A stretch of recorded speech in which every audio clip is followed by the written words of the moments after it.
Broadcasting from Manhattan Beach and the World Wide Web, you're listening to CHSR, HealthyLife.net. As a service to our listeners, this program is for general information and entertainment purposes only. CHSR HealthyLife.net does not recommend, endorse, or object to the views, products, or topics expressed or discussed by show hosts or their guests. We suggest you always consult with your own personal, medical, financial, or legal advisor.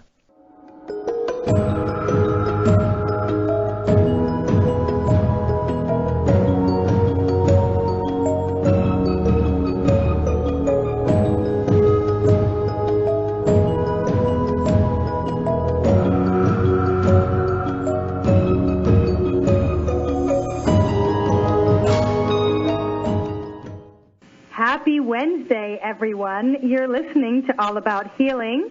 I'm your host, Emily Francis, and we have the fabulous producer, Jay, on the line with us, which, by the way, last week's radio show featured Jay and myself. We did the wing it thing, and we had a great chit-chat, and we covered a lot of bases and a lot of information. So if you have not listened, go onto the show archives and take a peek. All right. I hope that you all are finding yourself healthy and happy and enjoying the vitamin D, but also not taking in an over amount. Today in Malta, it is so unbelievably hot that I did an interview for my magazine, and the farmer said, it's melting degrees outside. That's the degrees that we were thinking about. It's melting degrees. I thought that was a perfect synopsis of what it really was as my face was dripping off. It's melting degrees. So be safe out there, please. Wear your sunblock. Remember that you need it with zinc if it's on your face. And also, the best thing you can do is put sunblock on 20 minutes before you go outside. Okay, those are your little PSAs for health and healing. Today we have one of my favorite people on the line with us, and I begged him to come back for more, Dr. Ron Anbar. He is an amazing doctor, a pediatric pulmonologist, author, and hypnosis. It's clinical hypnosis. So Dr. Ron Anbar, I'm so happy to have you. Thank you for coming on the show. Thank you for having me again. I'm so happy you're here, but I want to talk the very first thing right off the bat. You have your very own new show. So tell us all about it on this station. Well, Emily, thank you so much for letting me talk about this show. And you will remember that's because of your input that the show started. And I interviewed you a couple of months ago. You thought that perhaps I could have my own radio show, and you got me in touch with Jay and Linda at Healthy Life and .net, and on we go. So my show actually follows yours, so our listeners live can actually keep listening and hear my next show right after this one is aired.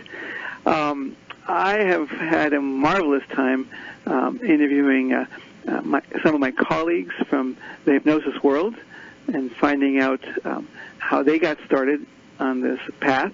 And I've also interviewed a number of my patients, and coming up, several patients already. We've had shows when I've talked to patients who talked about dealing with their anxiety and with abdominal pain and sleep issues. And we're going to be talking in the future, the next few months, about how you can create your own reality, how to deal with stuttering, irritable bowel syndrome, even one patient with narcolepsy who improved her narcolepsy and also became proud of the fact that she had this illness. When I first met her, she didn't even want to admit it to anyone. So, thanks so much, Emily, for introducing me to Jay and Linda. And Jay, thank you so much for helping us run the show. And it's been quite an adventure.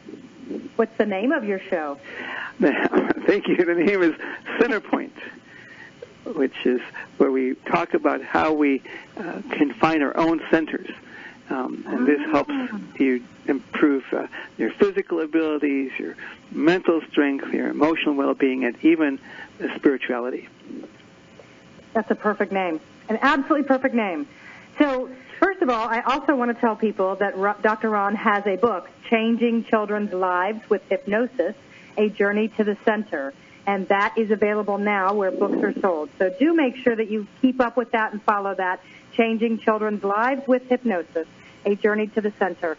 Now, before we jump into hypnosis conversation, isn't it so fun to have people on your show and have them all to yourselves for an hour where you can ask anything that in a normal circumstance you wouldn't necessarily ask?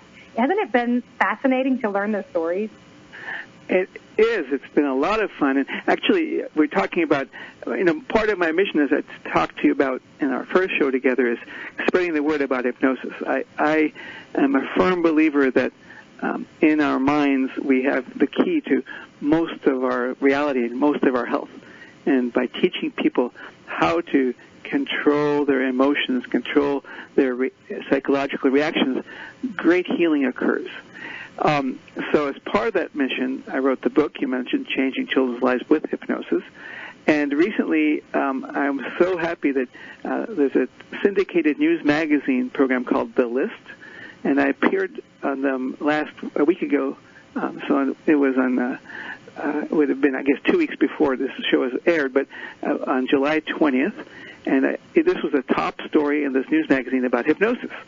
And it's a 3-minute clip that really covers hypnosis. And if you look up on the web under The List and look up hypnotism, you'll see this little blurb. And I think what's been so exciting is they did a really professional job. This is like a national level kind of show. That I've shared this on the hypnosis listserv with many practitioners, and 4 different ones have asked me if they can use this video on the website as an introduction to what hypnosis is. So I'm telling you and your listeners, you might want to check out this video. That's really, you know what, there's something so magical about sort of hitting pay dirt when you get the right video and you see something like that that really is helpful and that can help so many people, because there's only so many things you can do just one-on-one, even though what you do changes people's lives in a massive way. But people would have to, get to California, get to New York, sometimes get online, but it's not the same as being in a room with you. And so to be able to do this with your videos and your books and the things that you're doing, you're reaching such a larger audience. And it's really, really valuable and very important. This show is called All About Healing for a reason. And I'm reminded time and again, especially living here in Malta, one of 2 things. One, that the healing modalities available in the world are not actually as available as we think. And that means that we don't know enough that they exist. And that is still one of my huge points of teaching. And that's why I have my book, Whole Body Healing, is a reference manual to who's out there. What would you look for if you need to create a new health game plan? If you have a diagnosis that you don't know what it is or you don't know how to get started, your physical body is different than your emotional body, is different than your energy body, is different than your spirit body, and who you see under those umbrellas are different. So you just said this, Dr. Ron, that you believe that the mind holds so many keys to our healing. And I do want to ask you, and I think I probably asked this before, but I'm going to ask it again. But a psychotherapist said this to me years ago, and it honestly changed my life and the way that I viewed my own dealings with emotional issues. But one of the things that he said was that the brain and the mind are not the same thing. And he explained it as the brain is an organ and the mind is where your thoughts and behaviors live. How do you explain the difference or lack thereof between the brain and the mind? Interesting. So I probably use different terms, but it's the same concept. So, but we'll take it. The brain is the physical part, and then to me, the mind overlaps with soul, with something that exists beyond this life, and I think that the mind expresses itself through the brain. So, for example, in an infant, when the brain is underdeveloped, the mind cannot express itself in the same way as through an adult. And when people suffer from dementia, I think that the mind is undisturbed. I think that the brain and the body aren't able to express themselves in the same way anymore, but that the soul, the mind, is still operating.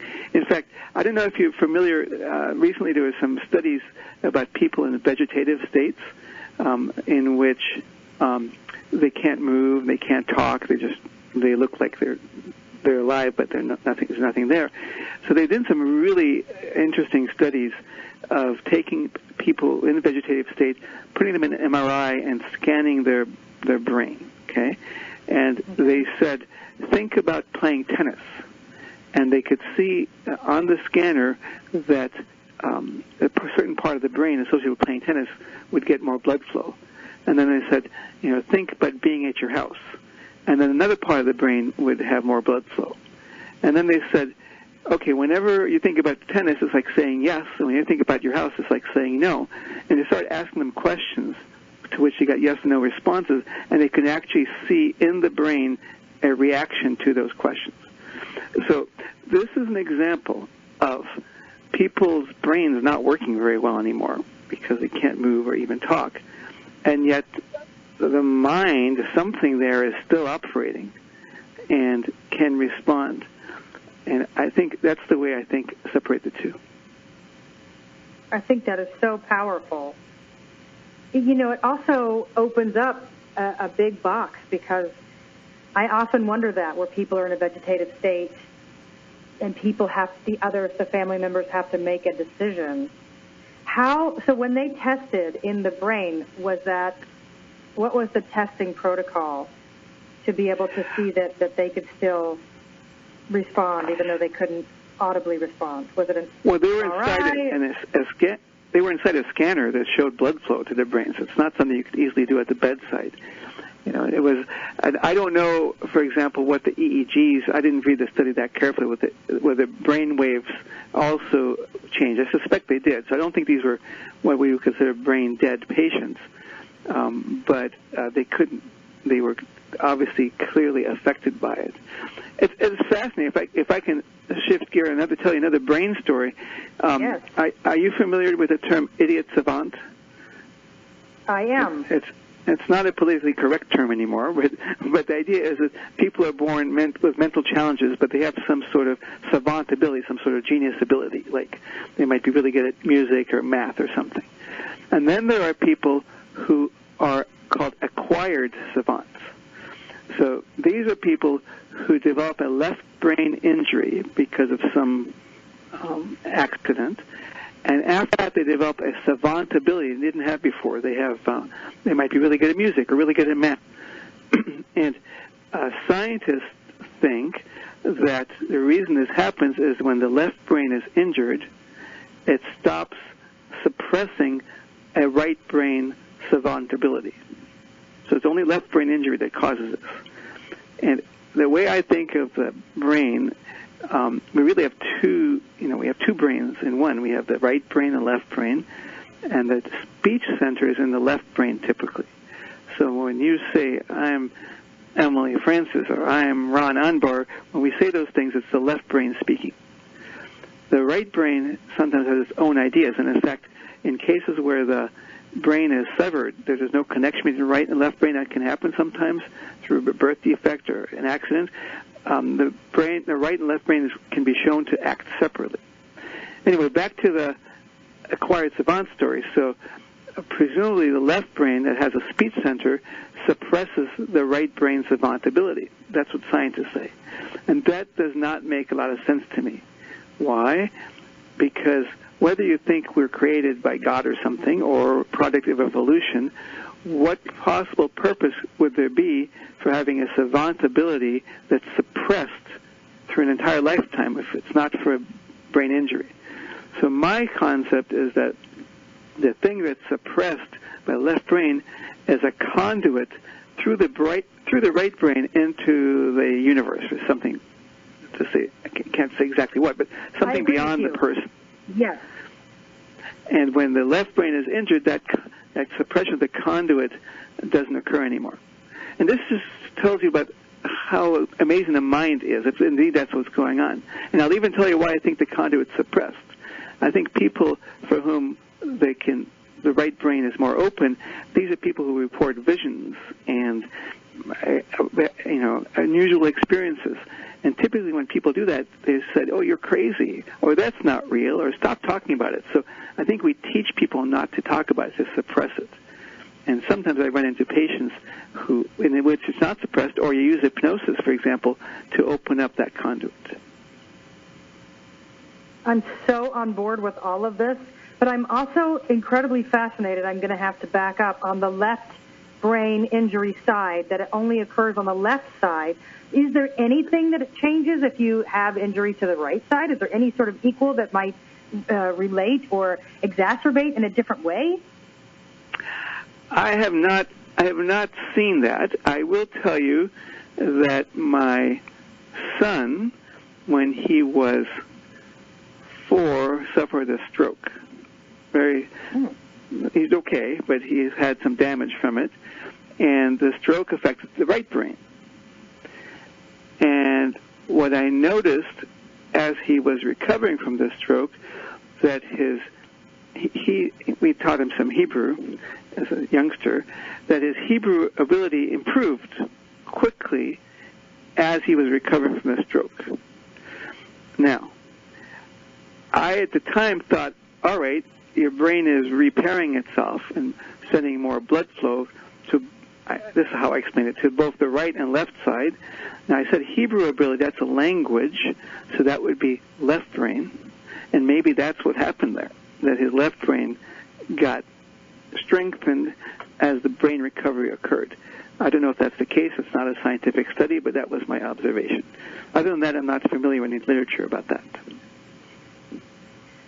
You know, I have all these little theories, which I'm not a scientist, and I would kill to be in a laboratory and have people back it up. But I have a lot of theories about the development of the brain and what you see physically from the development of the brain. So I'm going to start with my little theories, and people have backed this up, but they articulate it in a way that isn't, this test shows this. But I think there's a lot of different special needs diagnoses, especially those on the spectrum where their teeth grow sort of outwards instead of straight down. And that's something about the brain and the development. And then my daughter, who has dyslexia, who you've met, and you were so kind, she has a teeny bit of an eye. It's not a lazy eye, but it moves slightly, and the brain has developed it's so minute that had the eye doctors not caught it, you can't see it visibly, whereas my other child does have a lazy eye but doesn't have the issues that the other child has. And I'm still trying to do my research, because those little things matter when you're diagnosing, and not just because you're diagnosed into this brain issue, but how it relates to what comes next. And I feel like we as a whole society haven't quite gotten there yet on connecting all the dots in the brain, in the maze of the brain, and what it relates in function more so. I just feel like we have a lot to learn. Am I on the right track? Do you have that kind of feeling too? I think you're so on the right track. Let me give you 2 examples. I met a young man just the other week who, nicest kid, he's 16 years old, but for his whole life he's been stealing things. And you think, stealing, how can he be nice? Well, he doesn't steal all the time, but he steals like 2 or 3 times a year, and it gets him into trouble. And he explains that in his mind, he struggles all the time to do the right thing. He knows the right thing is, and he has difficulties in controlling his impulses at times. Actually, 99% of the time he controls his impulses, but once in 100 times he doesn't. And I looked at him, and he's such a nice.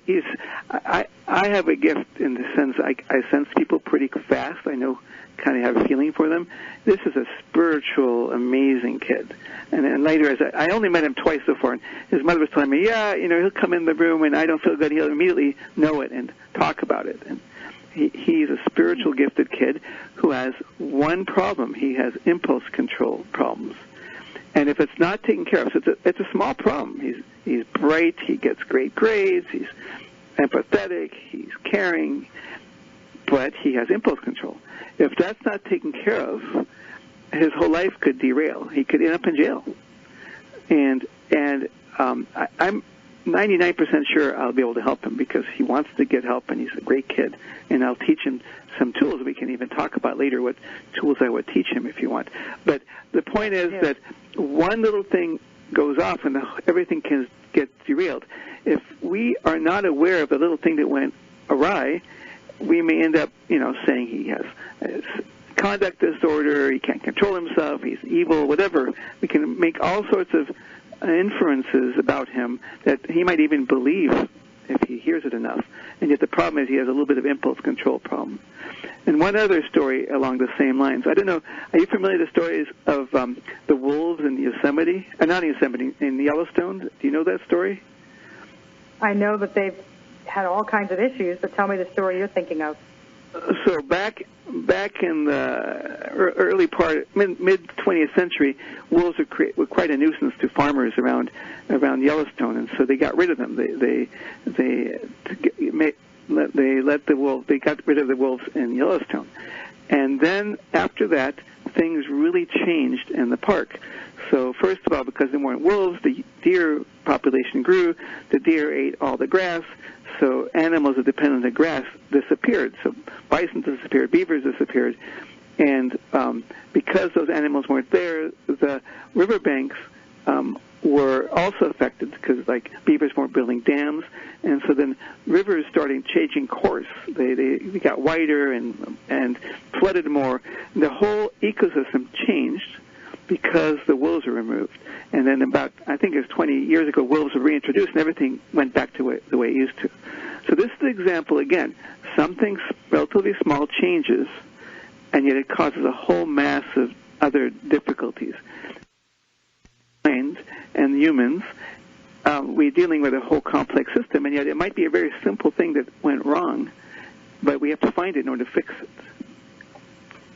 I completely agree. I still feel like I'm doing all my research on my child to really get ready for my point of attack, even though it's not attack. But it's my point of coming in on the right place in that body and figuring out which way to be the most support. And I'm not quite there yet, but I feel like the brain's maze, that matrix, it matters. And it's our job to circle it until we figure it out. All right, we've got to take a quick commercial break, but don't worry, everybody. Dr. Ron Anbar is still on the line with us, and you're listening to All About Healing, and we'll be right back.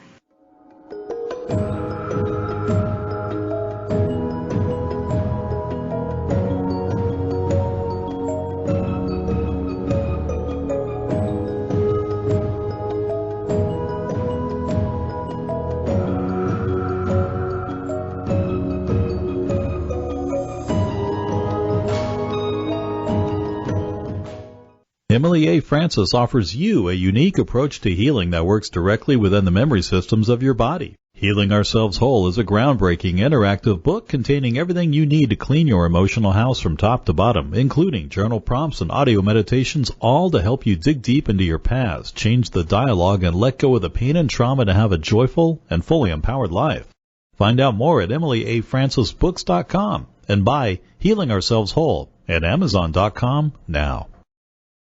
Now there's hope for authentic healing. A new book by Emily A. Francis, Whole Body Healing. Create your own path to physical, emotional, energetic, and spiritual wellness can help you discover a deeper way to approach your healing instead of using just the usual mainstream medical single methods. With Whole Body Healing and its extensive background of research, you'll be able to create your own healing path to achieve true and lasting results. Pre-order Whole Body Healing now at Amazon.com. You won't want to miss this priceless information. Whole Body Healing at Amazon.com by Emily A. Francis. ASMC, the premier German company that supplies everything for adventure, from outdoor clothes to outdoor gear, even backpacks. Lots of quality and lots of specials. To start your adventure, go to HealthyLife.net's advertiser page and click on ASMC.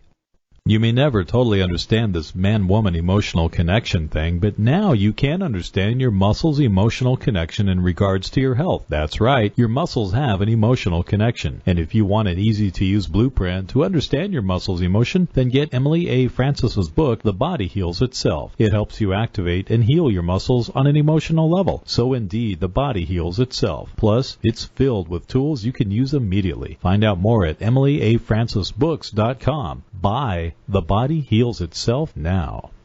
When you need a positive point of view, turn to HealthyLife.net, your 24/7 radio network for a better future.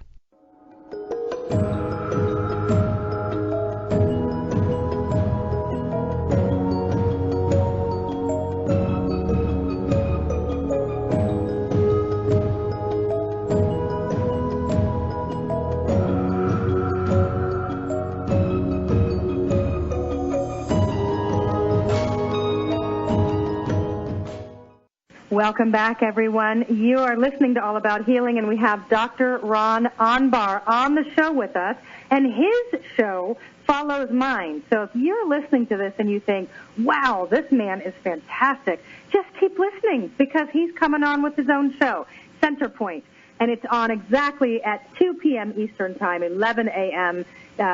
California Pacific Time, not just California, Pacific Time, and I'm in Malta, so my show is at 7 p.m. Eastern European Time, which makes yours 8 p.m. Eastern European Time. So here's some of the things that I want to talk about. My background is not in hypnosis, though I've had my share of hypnotherapy, and then I'm a craniosacral therapist, but not nearly as trained as some of the others. My specialty is lymphatic drainage, so I work with lymphedema and issues with the lymphatic system and where the flow is having issues and stuck. But with craniosacral therapy, we work in the brain, and it's the same flow. So where the lymphatic flows through the brain, so does the cerebral spinal fluid. They just realized this very recently, just in the last 5 years. They've realized that through the brain, the way that the cerebral spinal fluid moves is the same pathway that the lymphatic fluid moves. And so we can release, a friend of mine, Tammy Goldstein, who's been on the show several times, we would work side by side on children, and she would do the craniosacral, and then when she would get stuck, I would come in and do the lymph and then go back and do craniosacral with her. But when something was stuck, I could speed it quickly through going the other way. There are a lot of ways to access the brain and the mind and the body, and in my mind, it really is the brain. I view it like this. The brain has a remote control. And it's up to us as parents, as supporters, as caretakers to figure out how to program each particular person's remote control. So some ways it's through hypnosis. Some ways it's through EMDR therapy. Some ways it's through craniosacral therapy. Some it's lymphatic. We have to know and understand that even though textbook and anatomy is all the same, it isn't. And every person is slightly unique in these pathways. So I want to jump in about the child you just mentioned with the impulse control, because as a craniosacral therapist, I would look at that slightly differently than you would, and I would want to feel where the fascial restriction is that's governing the impulse control, because I believe that when you release the restriction, the brain can begin to function as it was always intended to. So take me through, as a clinical hypnosis doctor and practitioner, the way that you would approach this treatment. Sure, that's a great question. And I'm thinking as you're talking whether what I will take you through will release the same area that you will release, except I will teach the patient how to think differently to cause that physiological change that maybe you obtained by manipulation. It's a really interesting question, because I know that the mind can affect the autonomic nervous system. You can, for example, stop bleeding by thinking certain things. You can decrease your cortisol levels by staying calm. You can decrease your heart rate by lowering your vagus nerve output. So this is all controlled by the mind. So I just wonder, or like I've met people who have tight hamstrings, for example, go to physical therapy.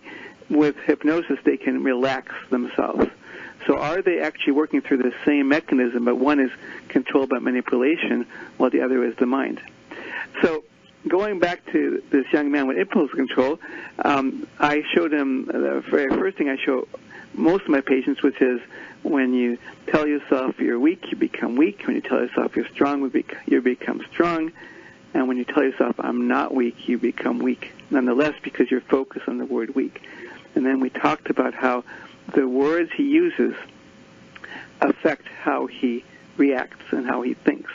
And immediately, this kid is going to do great, because immediately he said, oh, I always tell myself, don't steal, don't steal, don't steal. And he suddenly realized, oh, I'm telling myself I should steal. So we talked about You're instead, mentioning steal. You're constantly throwing into the mind, steal, steal, steal. Exactly. And so he already learned, I'm going to tell myself, I want to do the right thing. I want to be proud of myself. I want to keep my hands to myself. He'll tell him what he wants. And I actually believe that'll be enough. We'll see. I so believe in this kid. And by the way, my belief in this kid is part of the therapy, because he knows it. It's genuine. I really do believe in him. And he feels it, and then he'll become even more confident in doing what he needs to do for himself. But he was so excited. I just taught him just this yesterday. He was so excited to he couldn't believe first that it really works that way, but it really does.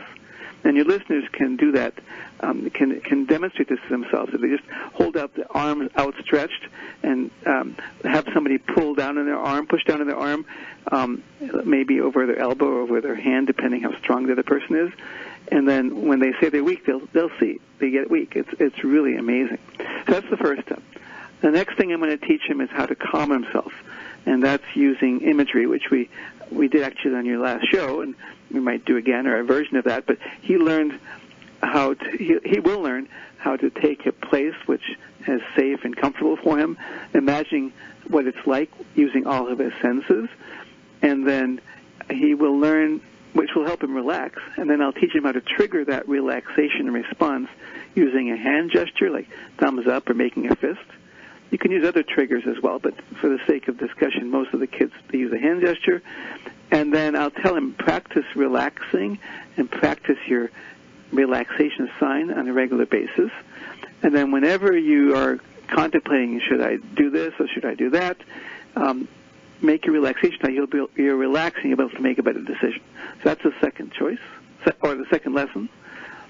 And a third lesson, and I'm really excited about this with this kid because he has an amazing subconscious, I can already tell. He has amazing empathy. At 16, to have such empathy is unusual. And I will teach him to interact with his subconscious mind. And I'll ask the subconscious mind, hey, do you have any advice for this kid? Is there something he and I should be talking about to help him? And his subconscious mind, I expect, will have lots of things to tell. And then we'll from then on, every patient is different because in case of his impulse control, we're going to find out why does he sometimes succumb to his impulses, and then what can he do to overcome it. And like maybe I'll teach him that when he's wrestling himself, should I do it or not? Ask your subconscious mind, and the subconscious mind will guide him to do the right thing. That's how subconscious minds work, and maybe that will be enough to tip the scale if he still needs it. Although I think words alone will fix this kid, and then the rest of my quote-unquote therapy will be becoming his life coach. A kid like him, there's so much he has to learn in terms of understanding himself. I'm excited to help him understand that, who he is and his potential beyond the trouble with stealing. And to me, listening, I would highly recommend martial arts. But not just any martial arts, but a martial art that involves like a Aikido, which involves Zen meditation, which involves like the discipline, because a kid like that, when he already gets the help from you, they end up being the people with extreme self-control. Once they really get to know all the different parts of their body and the avenues of expression inside deeply, all the way to outside to the world around them, and they become the people that everybody gravitates to because they are the disciplined scholar, if you will. All right, we've got to take another commercial break, but you guys are listening to All About Healing, and we are on with Dr. Ron Anbar, and you can go to centerpointmedicine.com, centerpointmedicine.com to find him, and you can also order his book, Changing Children's Lives with Hypnosis. We'll be right back, everyone.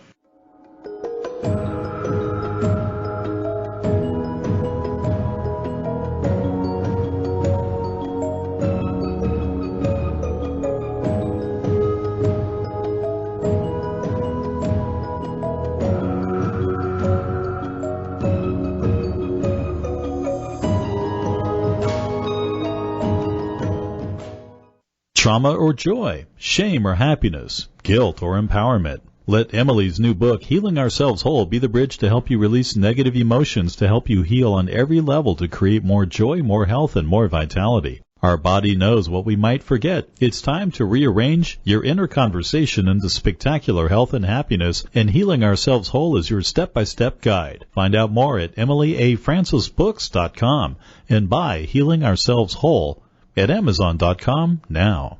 Now there's hope for authentic healing. A new book by Emily A. Francis, Whole Body Healing. Create your own path to physical, emotional, energetic, and spiritual wellness can help you discover a deeper way to approach your healing instead of using just the usual mainstream medical single methods. With Whole Body Healing and its extensive background of research, you'll be able to create your own healing path to achieve true and lasting results. Pre-order Whole Body Healing now at Amazon.com. You won't want to miss this priceless information. Whole Body Healing at Amazon.com by Emily A. Francis. Audiobooks gives you instant access to over 50,000 of the best sellers and hottest book titles in romance, mystery, fiction, and many other genres. Just visit HealthyLife.net's advertiser page and click on Audiobooks to get started. You may never totally understand this man-woman emotional connection thing, but now you can understand your muscles' emotional connection in regards to your health. That's right, your muscles have an emotional connection. And if you want an easy-to-use blueprint to understand your muscles' emotion, then get Emily A. Francis's book, The Body Heals Itself. It helps you activate and heal your muscles on an emotional level. So indeed, the body heals itself. Plus, it's filled with tools you can use immediately. Find out more at EmilyAFrancisBooks.com. Buy The Body Heals Itself now. The Bright Side of Talk. HealthyLife.net.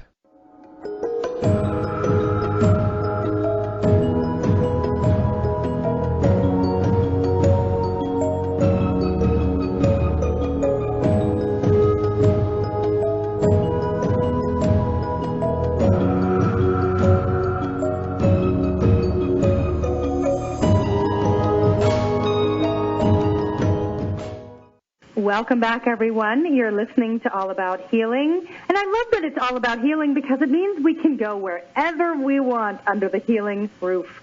And that means there is no limit. And I love that. All right, Dr. Ron Anbar is still on with us, and I adore you. I think you are so special. And like you, that you can tune into people and focus and feel them and get a really good sense and gauge. Me too. And I even just hearing you speak, and I got to see you on video too, you have the most gentle, loving, kind, accepting, non-judging, beautiful energy about you. And I think that adults and children alike are incredibly, incredibly blessed and lucky to be your patients and to work with you. And I think that you also had to cultivate the discipline and the center and who you are to be able to share it with the world. And that work, more than even just going to medical school, which is massive enough in itself, but who you are and the way that you have spun yourself into such a beautiful center, loving, light being is worth mentioning. So I want to make sure that you know that and that I say it out loud and that I'm not just saying that. I think you're incredibly special. I really appreciate it. And I just want to share something that as I've moved forward in my career, one of the things I've become more aware of is how connected I am with many of my patients, how much I love them. And I don't use that word lightly. It feels so connected, and how the connection forms sometimes within minutes. Sometimes within a session or two, but oftentimes within minutes. It's almost palpable. It's almost physical. But it's really, really interesting. And I feel that this love, this emotion, is not just for me. I think I channel it. I think I bring it into me, and it's part of the universal love or God's love, however you want to term it. Do you have those experiences as well? You know what I'm talking about? I absolutely do, because I actually put my hands on people, and I do energy practice and clinical practice. So I do touch, and that's a very sacred practice because my hands touch a great amount of their skin, and it takes a level of vulnerability that we have to connect so that I can open myself as a clear and open channel and create a safe space for them to be able to release and to open, so we connect in a most beautiful way, exactly how you just described, actually. But I am blessed, I'm really blessed that I can place hands safely on someone's skin, because there is something that massively changes for me when it's skin to skin. When the palms of my hands touch a skin, the things that I understand about them, the energy that's flowing in their bodies, I don't want to say all their thoughts, but sort of where they are in the moment and where we're going to go. And there are people that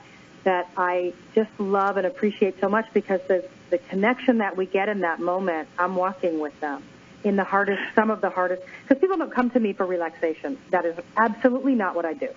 So I work on people that are having specific issues, that they're having a hard time finding someone that can find the remote, if you will. And so I have a lot of tools in my toolbox to pull from to figure out, are we looking at energy? Are we looking at the physical body? Are we looking at the emotional, and how can I help with that? Because I can only reach the emotional through the energy. And so it's beautiful, and I love to be able to do that. It is interesting because living here in Malta, the exchange was that my husband's company has a grant, and in exchange, I don't have a work visa, so I'm not in practice here. And it's been interesting. I trade with people. I trade with, like, my animal acupuncturist, and I trade on occasion. But it actually has, the few people that I've worked on, it's even heightened because there's no money exchange. So it's an exchange of some sort of trade or energy or love, and it actually has made it quite beautiful to take that off the table. That's a whole different conversation, but it is very special to me. And when people constantly, they're like, I'll pay you under the table. And it's like, no, you don't understand. It's a no. But don't worry, because the exchange is valuable, and it's a different, and an energy exchange is pretty massive and pretty high. Not that I'm talking people out of, because you charge for the time and everything that you're giving, but it is pretty special. Now, I did want to jump back into the martial arts just for a minute for people that are listening. There are a lot of different styles of martial arts, and so you need to use your discernment and interview the teachers and understand what the goal is of that particular training. So I mentioned Aikido because of the Zen meditation aspect. But if you're in a location where Aikido either you don't get the vibe with the teacher, or they're not teaching it, or they're not available, look into other styles. So, there are martial arts styles that meditation goes hand in hand. There are soft styles like Tai Chi, where you're moving slow, but it's actually really powerful, and one of the most surprisingly aggressive styles, but you don't know that when you're practicing it. And there's also a couple of others, just so that people can look them up, of the energetic martial arts is Tai Chi, Xingyi, and Bagua. And those are different than the physical. So those are more of energy and being able to detect someone's energy and where you can attack or protect yourself from somebody's energy. So silly as it is, the Karate Kid, back with Mr. Miyagi, if you ever saw him, he never struck a pose. He didn't do a fighting stance. He didn't stick his fist up. He stood with knees bent in what we call Wu Chi position. And he just awaited the energy to come at him, and he knew exactly how to redirect. And that's something really, really big for people with impulse control or who need discipline, learning how to look into somebody else's energy, see where it's coming in a fast way, and know how to redirect that energy to save yourself. I think it's really important to note for people that are listening, because it is big, and redirecting of energy can change every part about you. And I'm going to offer one more thing, and then we're jumping back over. But my last Tai Chi teacher taught me one of the most valuable lessons in the world, and I talk about it with my children every day, and that is in cultivating discipline. So let's talk about this for an impulse control. In cultivating discipline, he said, when is the best time to practice Tai Chi? And I said, in the morning. He said, no. I said, in the evening. He said, no.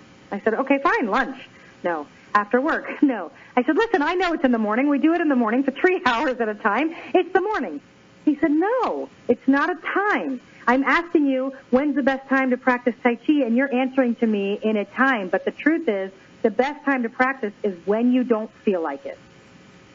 That's it. That's your cultivation of discipline. You practice when you don't feel like it. And that's how you change. That's how you change the way that you approach anything for discipline. And so now I'm exercising a lot more often and teaching my children. The second that you have that thought of, I really don't want to do this. I don't feel like doing homework. I don't feel like reading. I don't feel like doing the treadmill. That's when you get up. That's exactly when you go and practice. So that I thought was valuable words of wisdom. That's my tidbit. You like it? I love it. I'm going to use it, and I'm going to tell my patient about Aikido. This is great. So this has been really helpful. Thank you.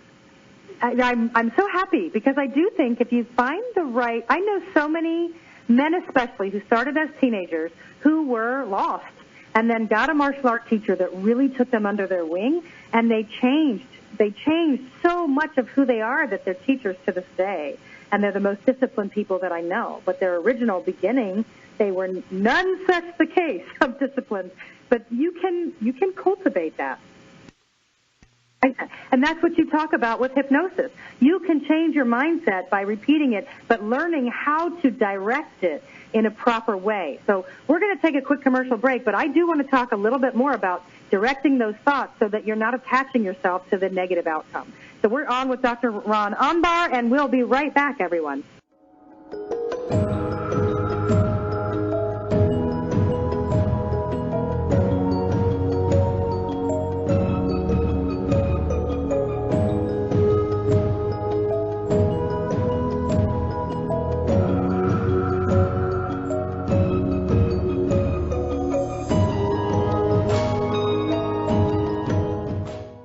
Trauma or joy, shame or happiness, guilt or empowerment. Let Emily's new book, Healing Ourselves Whole, be the bridge to help you release negative emotions to help you heal on every level to create more joy, more health, and more vitality. Our body knows what we might forget. It's time to rearrange your inner conversation into spectacular health and happiness, and Healing Ourselves Whole is your step-by-step guide. Find out more at emilyafrancisbooks.com and buy Healing Ourselves Whole at Amazon.com now.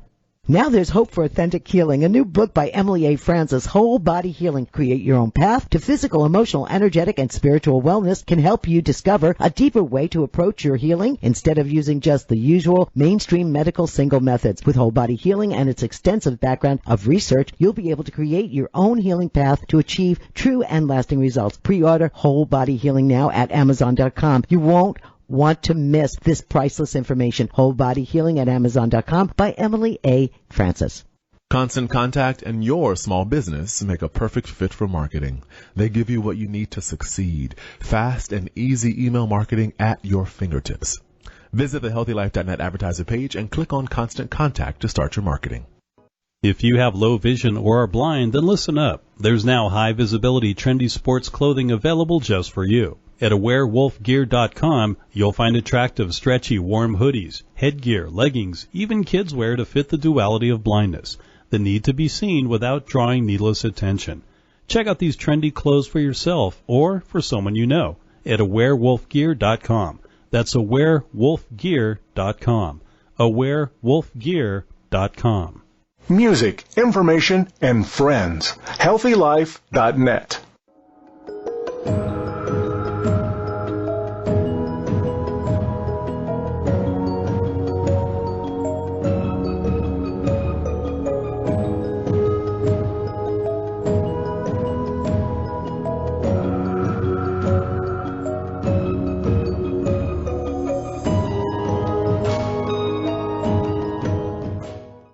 Welcome back, everyone. It's time for Emily's Energy Corner, which sometimes is just me going off the cuff, and sometimes I can't bear to let the guests go. And, of course, you know I'm not letting you go, Dr. Ron, because I adore you, and I want to keep this conversation going and take it into something special, which is a practice that everybody can jump in.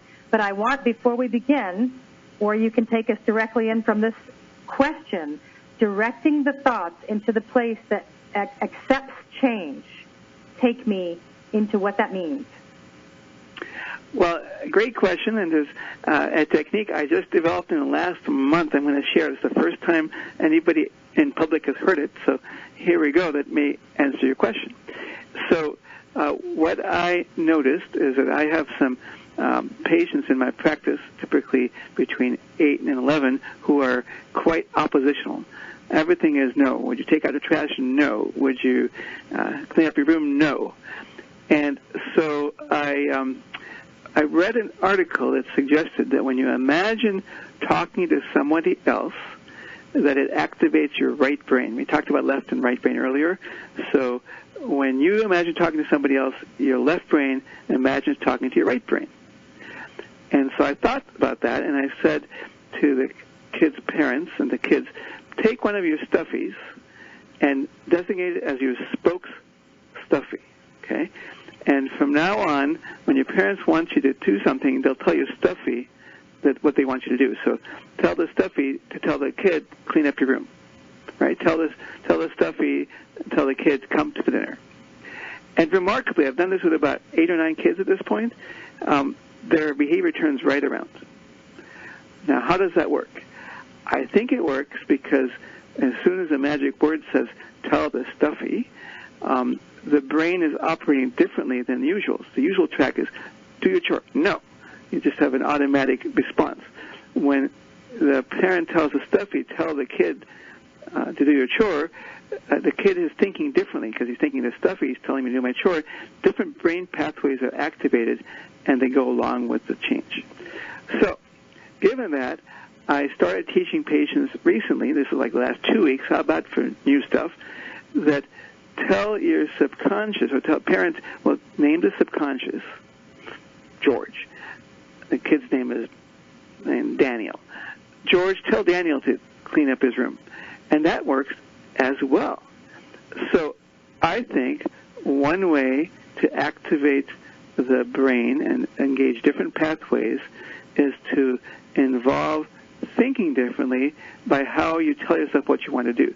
So rather than saying with the other kid, don't steal, and I'm telling, or, I want to do the right thing, imagine your subconscious telling you, do the right thing. That'll activate different brain pathways, and I think gives different results. And in fact, I think it's part of the power of hypnosis, because when we imagine a safe place or imagine the subconscious, we're thinking differently, and maybe that's what permits the change. Maybe that's what activates the change. So not quite, well, in terms of exercise, if you want to activate your subconscious, you want to activate these alternative pathways, think, okay, the subconscious is part of my mind I'm not usually aware of, but it's there, it's guiding me. If you're a religious bent, that, God speaks through the subconscious. The soul speaks through the subconscious. That's the part of the mind I'm addressing. And then whatever it is you're working on, ask that part, that inner mind, that wise part, that part from God, whatever your perspective is, to help you do whatever you want to do. And that activates different brain pathways. I think when we pray to God or pray to Buddha, whoever you pray to, and you get change, I think it's the same circuit that is activated. Oh, I've had that activated so many times. My yoga teacher calls it your mind groove. They call it your samskara is the mind groove. And so when you continuously think the same thought, you have the mind grooves, but you can activate a new pathway and sort of erase the old and make a better pathway through the mind grooves as you repeat positive affirmations or positive realizations, affirmations, however you want to call it.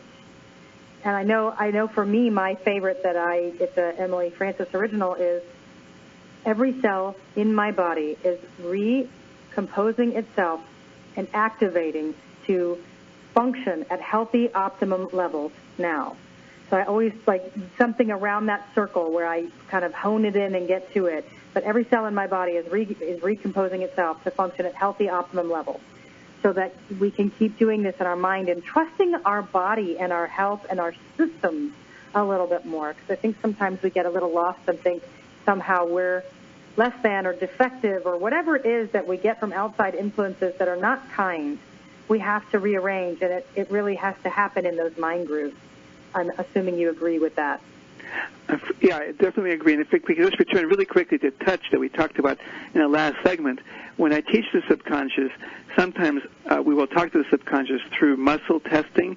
Remember I told you about I'm weak and I'm strong earlier? So you can get the subconscious to make you strong when it says yes, to make you weak when you say no. Or the subconscious says no. So I'll ask the subconscious questions that way, and that involves me touching the patient. And so sometimes I'll ask the subconscious, please tell the patient something. And what I've noticed is sometimes they won't hear their subconscious very easily. But when I keep contact, when I still hold their arm, then they hear them subconscious much better. So the touch somehow allows an activation of them hearing them better. I've thought about, maybe you can explain, Emily, what's going on, but I thought that by touching part of the brain that involves the touch feeling is calmed or affected in a way to allow them to hear themselves better. I wonder if you have any thoughts about that. Absolutely. And I also want to say, because the arm out is so great when you're working with somebody, but you can't test that way alone so easily. So let me offer the O-ring for self-testing, muscle testing. So remember, the muscle is the gateway into your soul. They are connected big time. So you take your thumb and your ring finger, and you put them together fully, the tips, the top index part. So the ring finger and the thumb, and you try to hold them as tight as you can. And then take your other hand. So right now I'm doing it with my left hand. So I'm going to take my right hand, my right thumb and index finger, and I'm going to try to separate the thumb and the ring finger. And if I'm having certain thoughts, it'll resonate strong, means I cannot separate them, or weak, I can easily tear them apart. You can even, like buying vitamins at the store, try different bottles, put them inside your arm, hold the O-ring, and try to separate your fingers. Strong is that your fingers cannot separate. Weak is that your fingers can. Make sure that you know what is strong and what is weak before you begin. But those things are really important.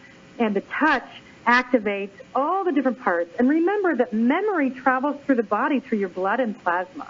So now you're activating your muscles, your soft tissues, your fascia, your blood, your plasma. It's all, nothing in the body operates independently. So by activating those muscles, you are activating all the other parts of you. That's why what comes first, the chicken or the egg, the mind or the body or the mind? It's both, right? Yes, I'm nodding. You're nodding. So I come at it from the body because that's what I know. Differently, but very passionately, I understand the body in a way that is not regular. I don't want to say not normal, because to me it is my normal. Dr. Ron Anbar, I adore you. I can't wait to have you back. And anytime you get a lull on your show, call me. I'll talk to you and we'll go back to back. But you guys go and run and go visit Dr. Ron Anbar, listen to his show, order his book, Saving Children's Lives with Hypnosis. It's been such a pleasure to have you on. I can't wait to have you back. You guys that are listening, make it a great week.